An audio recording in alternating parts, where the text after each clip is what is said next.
Assalamualaikum warahmatullahi wabarakatuh. Apa kabar semuanya? Semoga dalam lindungan Allah Subhanahu wa Ta'ala.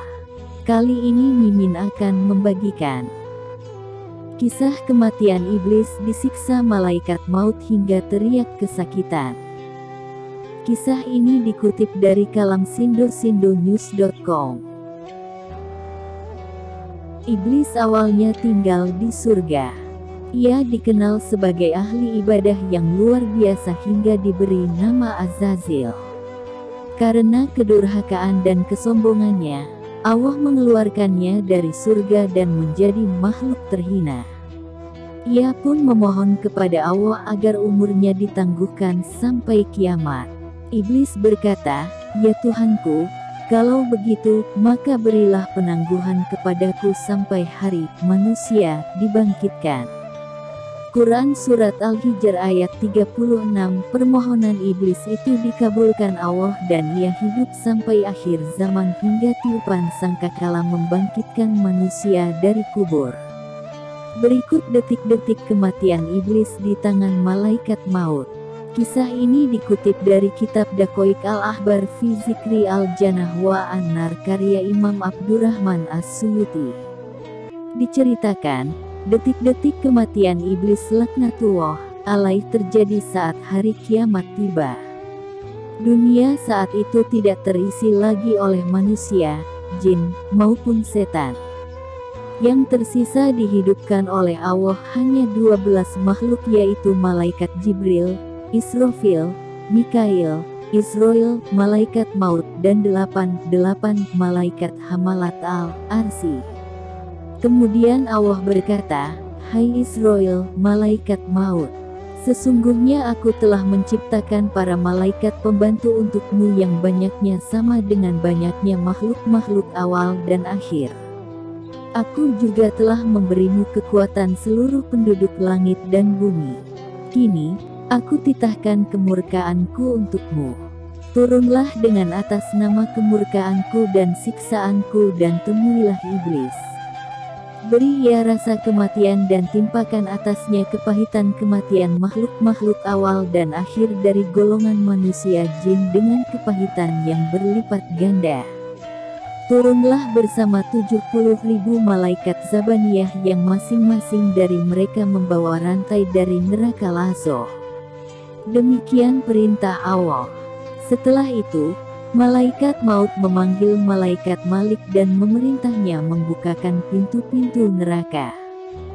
Setelah mendapatkan titah dari Allah, malaikat maut turun dengan wujud mengerikan.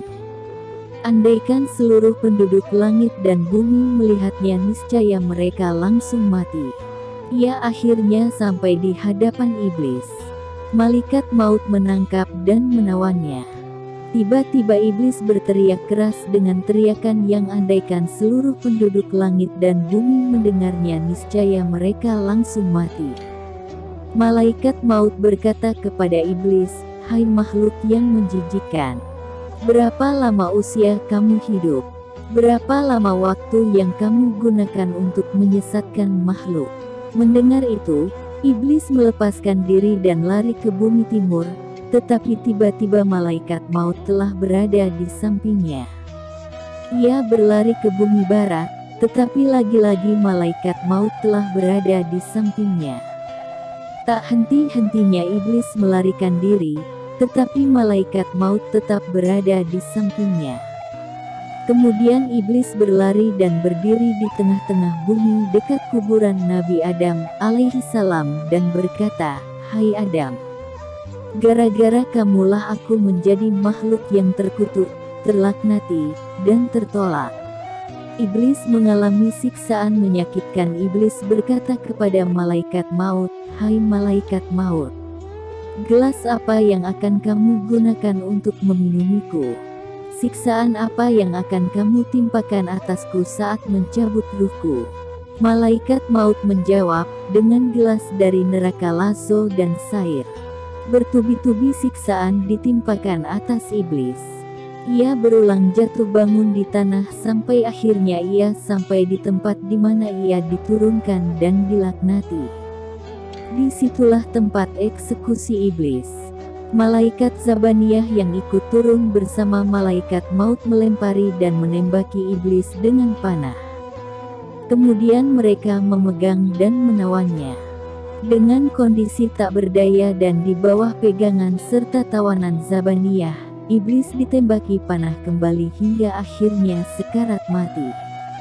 Masya Allah, hanya kepada Allah kita semua kembali.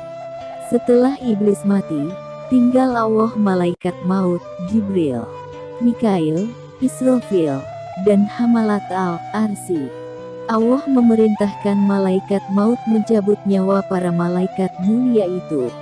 Setelah itu, Allah berkata kepadanya, "Hai malaikat maut, apakah kamu belum mendengar firman-Ku? Segala makhluk yang bernyawa pasti akan merasakan kematian. Kamu adalah salah satu makhluk dari sekian makhluk-makhlukku. Kini, matilah kamu." Akhirnya malaikat maut mencabut nyawanya sendiri. Hanya Allah lah yang kekal abadi. Semoga kisah ini menambah keimanan kita kepada hari akhir dan menyiapkan bekal sebelum datangnya kematian. Demikian yang bisa kami sampaikan, semoga bermanfaat. Sekian. Wassalamualaikum warahmatullahi wabarakatuh.